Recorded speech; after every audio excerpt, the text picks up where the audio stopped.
শান্তির বাজার পুরাতন হাসপাতাল রোডে দুর্গাপূজা। এই বছর মা দুর্গার 51টি রূপ পূজা মণ্ডপে ফুটিয়ে তুলেছেন উদ্যোক্তারা। পঞ্চমীর রাতে এক অনুষ্ঠানের মধ্যে দিয়ে পুজো প্যান্ডেল সকলের জন্য উন্মুক্ত করা হয়।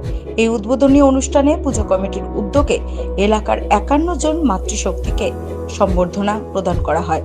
এই অনুষ্ঠানে উপস্থিত ছিলেন শান্তির বাজার পুর পরিষদের চেয়ারম্যান স্বপ্না বৈদ্য, ভাইস চেয়ারম্যান সত্যব্রত সাহা, শান্তির বাজার পুর পরিষদের কাউন্সিলর রাজীব চক্রবর্তী সহ অন্যান্যরা।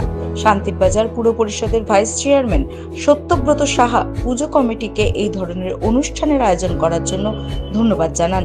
তিনি জানান, বর্তমানে কেন্দ্রীয় সরকার ও রাজ্য সরকার মাতৃশক্তিকে সম্মান প্রদান করে বিভিন্ন কর্মসূচি বাস্তবায়িত করেছে।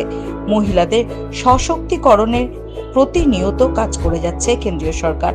শান্তির বাজার পুরাতন হাসপাতাল রোডের আয়োজিত দুর্গাপুজোয় মাতৃশক্তিকে সম্বর্ধনায় তিনি আপ্লুত।